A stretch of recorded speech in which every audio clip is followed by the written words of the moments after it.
তো ইয়াৰ আগতে আমি ইয়ালৈকে কৰিছিলোঁ হয়নে? এতিয়া আমি এইখিনি কৰিব লাগিব 12 নম্বৰ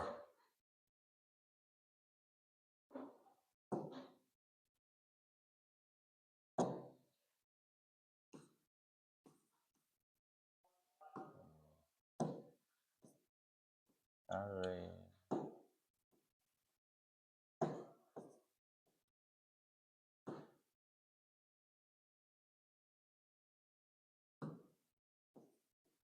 সৰি তো 12 নম্বৰ ছবিটোৰ তাত ভালকৈ অহা নাই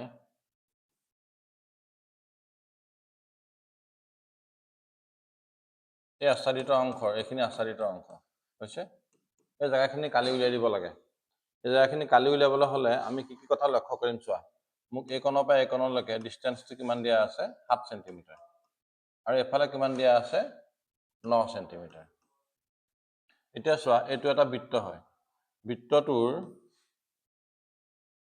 আধা বৃত্ত লৈছে অৰ্ধবৃত্ত এইটো কি হৈছে কেন্দ্ৰবিন্দুৰ পৰা এইকণলৈকে কি হয় এইটো ব্যাসাৰ্ধ হয় তো আমাৰ এইকণৰ পৰা এইকণলৈকে কি দিয়া আছে ব্যাসাৰ্ধ তো ইয়াৰ পৰা এলৈকে কি হ'ব একেই 7 চেণ্টিমিটাৰেই হ'ব বুজি পাইছোঁ গতিকে আমি ইয়াত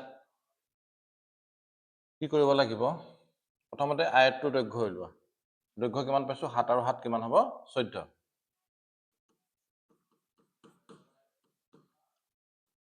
আয়তৰ দৈৰ্ঘ্য কাৰ লগত সমান হ'ব বৃত্তৰ ব্যাসৰ লগত সমান হ'ব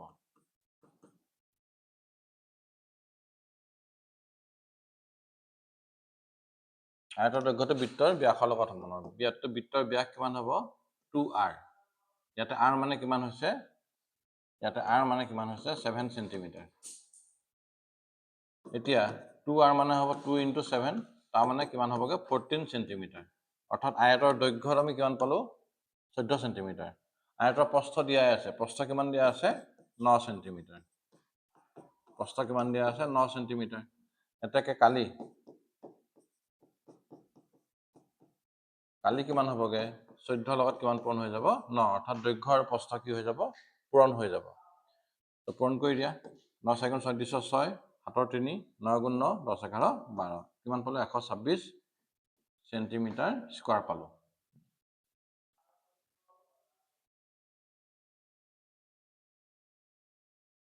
126 চেণ্টিমিটাৰ স্কোৱাৰ এতিয়া তোমালোকে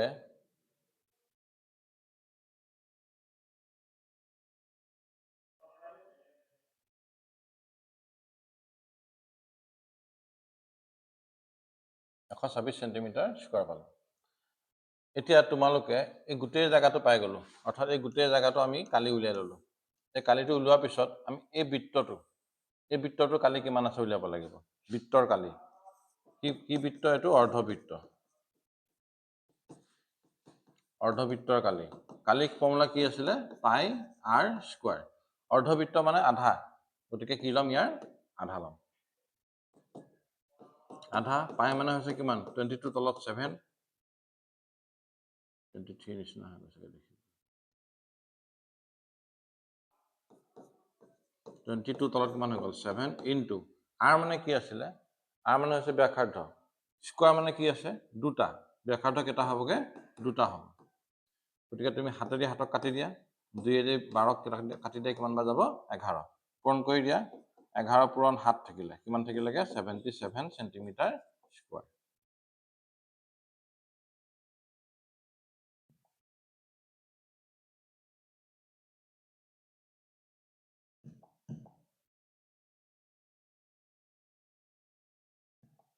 বোৰ্ডখনে হেং মাৰিলে নেকি হৌ বাৰু ইয়াতে কৰি দিছোঁ হা 77 চেণ্টিমিটাৰ স্কোৱাৰ তো আমি কি পাইছোঁ এই গোটেই জেগাটো কালি প্ৰথমতে উলিয়ালোঁ গোটেই জেগাটো কালি কিমান পালোঁ 126 ইয়াৰ জেগাটো কিমান পাইছোঁ 126 ইয়াৰ পিছত একোৱে কাম কৰা নাই 126 গতিকে আমি এইখিনি জেগা কালি উলিয়াবলৈ হ'লে এইখিনি জেগা কালি কেনেকৈ উলিয়াম এইখিনি জেগা কালি উলিয়াবলৈ হ'লে আমি কি কৰিম 126ৰ পৰা বিয়োগ কৰি দিম কিমান 77 অৰ্থাৎ এই গোটেই জেগাটোৰ পৰা এই জেগাখিনি বাদ দি দিম ইয়াত কিমান আছিলে 77 আছিলে তো বাদ দি দিলে আমাৰ কি যিমান থাকিব সেইটো হৈছে আমাৰ এই আচ্ছাদিত অঞ্চলটোৰ কালি তো তো ইয়াত কিমান হ'ব 16 16 পৰা 7 গ'লে কিমান থাকিবগে 9 থাকিব ইয়াত কিমান থাকিলে 11 11 পৰা 7 গ'লে 4 তাৰমানে কিমান হ'ব 49 ইয়াৰ কালি কিমান হৈ যাব 49 সেন্টিমিটাৰ স্কয়াৰ হৈছে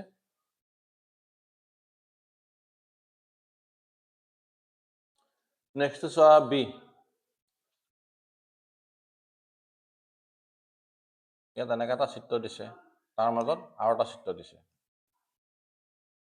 এই জেগাখিনি কালি উলিয়াই দিব লাগে এইখিনি আচ্ছাদিত অঞ্চল হ'ল এইটো কাৰণে আমি ডাঙৰ যিটো আছিলে এই ডাঙৰটো আমি কালি উলিয়াম ডাঙৰটো কালি উলিয়াবলৈ হ'লে আমাৰ কি আছে 15 আৰু 10 আছে এফালে কিমান আছে 15 এফালে কিমান আছে 10 তো আমি কি লিখিলো ডাঙৰ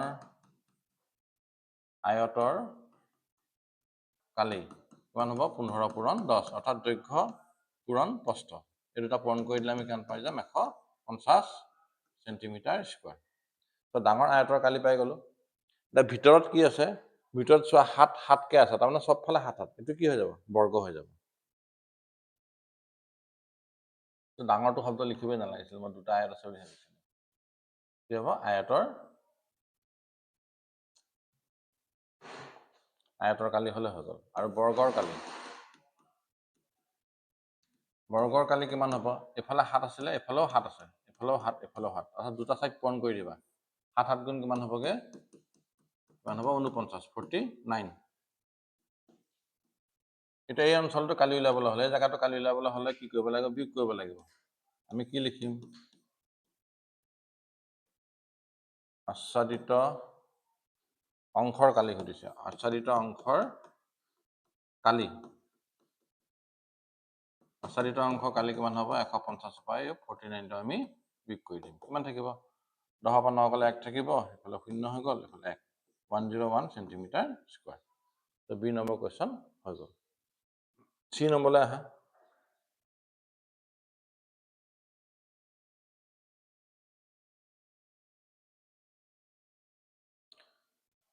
সি নম্বৰটো চোৱা দুটা বৃত্ত দিয়া আছে এটা ডাঙৰ বৃত্ত দিয়া আছে আৰু এটা সৰু বৃত্ত দিয়া আছে দুটাই ব্যাসাৰ্ধও দিয়া আছে প্ৰথম বৃত্তটোৰ ব্যাসাৰ্ধ কিমান দিছে এইটো 7 সেন্টিমিটাৰ আৰু দ্বিতীয় বৃত্তৰ ব্যাসাৰ্ধ কিমান দিছে 14 সেন্টিমিটাৰ তো আমি এই অঞ্চলটো কালি উলিয়াব লাগে এই জায়গাটো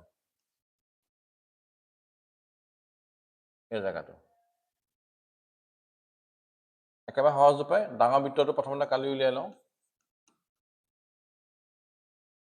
ডাঙৰ বৃত্তৰ কালি কিমান হ'ব পাই r স্কয়াৰ পাই মানে কিমান হ'ব 22/7 r মানে কিমান আছিল ব্যাসাৰ্ধ কিমান আছিল 14 সেন্টিমিটাৰ তো 14 পূৰণ 14 হাতে দিয়াত কিবা যাব দুবাৰ যাব এটা ওপৰত কি থাকিলে 22 2 আৰু 14 22 দুগুণ কিমান হ'ব 44 44 হ'ব 44 লগত 14 পূৰণ কৰি দিয়া 4 সেকেন্ড 16 6 7 1 4 সেকেন্ড 16 কিমান হৈ গ'ল 17 এফালে হৈ গ'ল 44 তো 6 7 4 11 উকলি বেগ 4 1 5 1 কিমান হৈ গ'ল 6 তাৰমানে কিমান পালো আমি 616 সেন্টিমিটাৰ স্কয়াৰ আৰু ডাঙৰ বৃত্তটো আৰু গোটেই বৃত্তটো কালি লৈছে যেটো গোটেইখিনি ধৰি গ'ল এটা সৰু বৃত্তৰ কালি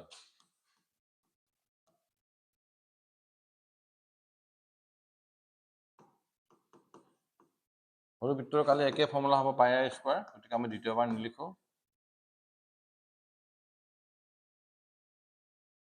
কিমান হ'ব 22 তলত হৈ গ'ল 7 পাই r মানে কিমান আছে ইয়াত ব্যাসাৰ্ধ কিমান আছে সৰু বৃত্তটোৰ ক্ষেত্ৰত 7 আছে 7 * 7 তো এটা কাটি দিয়া 7 দুগুণ 14 4 উকলি বা 7 গুণ 14 কিমান হ'ল 15 তো সৰু বৃত্তটোৰ কালি কিমান পালো 154 সেন্টিমিটাৰ স্কয়াৰ গতিকে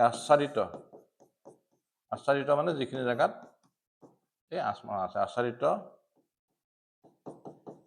অংশৰ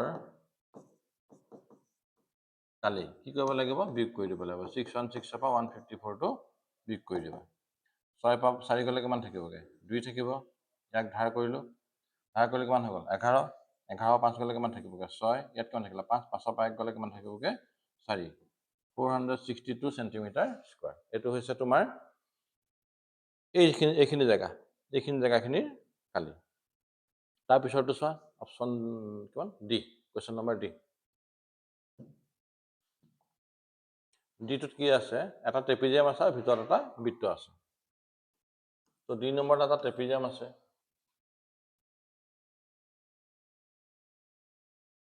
আৰু ভিতৰত এটা বৃত্ত দিয়া আছে। এই জেগাখিনি কালি সুধিছে। ট্ৰেপিজিয়ামৰ বিষয়ে আমাক কি দিছে? ওপৰত কিমান দিছে? 10, তলত কিমান দিছে? 16, 16, আৰু গোটেইটো উচ্চতাটো কিমান দিছে? 10, উচ্চতাটো কিমান দিলে আমাক? 10, আৰু বৃত্তটোৰ ভিতৰত ব্যাসাৰ্ধ কিমান দিছে? 3.5, ইয়াৰ পৰা ইয়ালৈকে কিমান দিছে? 3.5।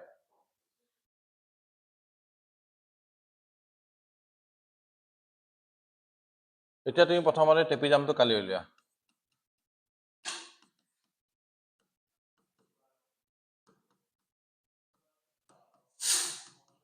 ট্ৰেপিজিয়ামৰ কালি কিমান আছিলে? হাফ।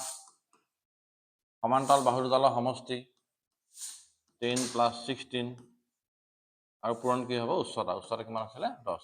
2 কিমান যাব? 5 বাৰ যাব। 10 আৰু 16 যোগ কৰিলে কিমান হ'বগৈ? 26, 26, আৰু কি পূৰণ হ'বগৈ? 5। 5 × 30 = 0, 7 × 3, 5 × 2 = 10, 11 × 12, 13। ইয়াৰ কালি কিমান আহিলে? 130 চেণ্টিমিটাৰ স্কুৱাৰ। ইয়াৰ ভিতৰত তুমি বৃত্তটো কালি উলিওৱা। বৃত্তৰ কালি কিমান হ'বগৈ? পাই r স্কুৱাৰ। পাই মানে কিমান হ'ব? 22 তলত 7 ইনটু r মানে কিমান আছে? 3.5 ইনটু 3.5 হ'ল। এতিয়া 7 এদি কাটি যাব। 7 এদি কাটোতে যদি তোমালোকে নোৱাৰিছা কৰি চাবা কেনেকৈ কৰা হয় চোৱা। 7 এদি 30 হ'ব 3.5, not 35। হাতেদি কেইবাৰ যাব? 5 বাৰ যাব। 7 × 5 = কিমান হৈ গ'ল? 35। যিহেতু মই প্ৰথমটো পিছত দ্বিতীয়টোক চুই দিছোঁ, অৰ্থাৎ দশমিক থকা পিছৰ সংখ্যাটো মই কামত লগাইছোঁ, গতিকে দশমিকটো ক'লৈ যাব? ওপৰলৈ উঠি যাব। গতিকে ইয়াৰ ৰিজাল্ট কিমান আহিবগৈ? 0.5 হৈছে। এতিয়া তুমি ওপৰত কি পালা? 22 ইনটু 0.5 ইনটু 3.5, এই তিনিটা বস্তু পালা। এই তিনিটা কি কৰিব লাগিব? পূৰণ কৰিব লাগিব। এতিয়া পূৰণটো কেনেকৈ কৰা হৈছে চোৱা।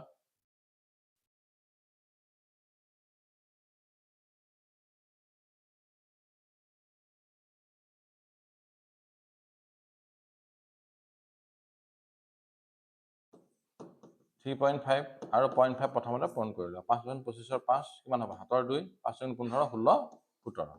এতিয়া তোমালোকে চোৱা কেইটা আগত দশমিক আছিলে? দুটা আগত দশমিক আছে, গতিকে ইয়াতো দুটা আগত দশমিক হ'ব। ইয়াৰ আনচাৰ কিমান হ'ব? 1.75। তাৰ লগত কি পূৰণ হ'বগৈ? 22 পূৰণ হ'ব। 5 × 2 = 10, 0, 7 ৰ 1, 7 × 2 = 14, 15, 5 × 2 = 1, 2 × 2 = 1, কিমান হৈ গ'ল? 3। আকৌ 2 দিয়ে পূৰণ কৰিব লাগিব, গতিকে তুমি একেই ৰিজাল্ট পাবা।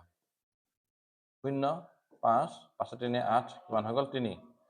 এতিয়া চোৱা কেইটা আগত দশমিক আছিলে? আমি এতিয়া এইটো জেগা, এই জেগাটো আৰু এইটো জেগা পূৰণ কৰিছিলোঁ। এই পূৰণ ফলটোত দশমিক কেইটা জেগা আছিলে? দুটা জেগা আগত, গতিকে ইয়াতো দুটা জেগা আগত পৰিব।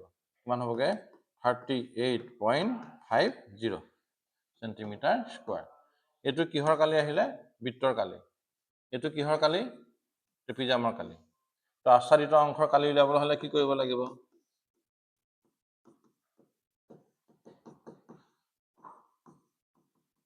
আচ্ছাদিত অংশৰ কালি উলিয়াবলৈ হ'লে তুমি ট্ৰেপিজিয়ামৰ কালি গোটেইটো কিমান আছিলে? 130। তাৰপৰা কি বিয়োগ কৰি দিবা? এই বৃত্তটো কালি বিয়োগ কৰি দিবা। কিমান হ'ব? 38.50।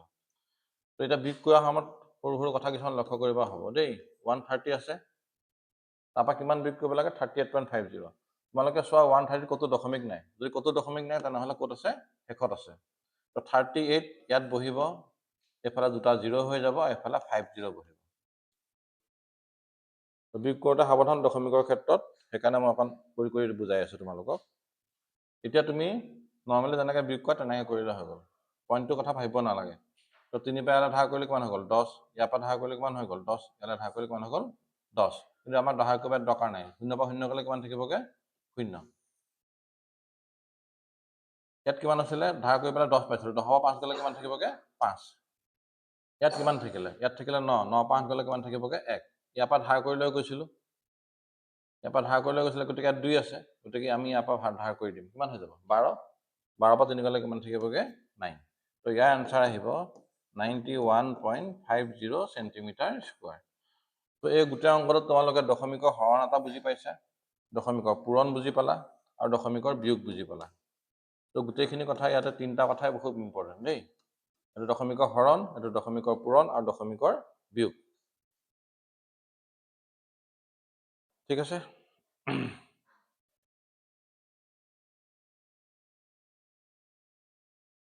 এইটো তাৰ পিছৰ চিত্ৰটো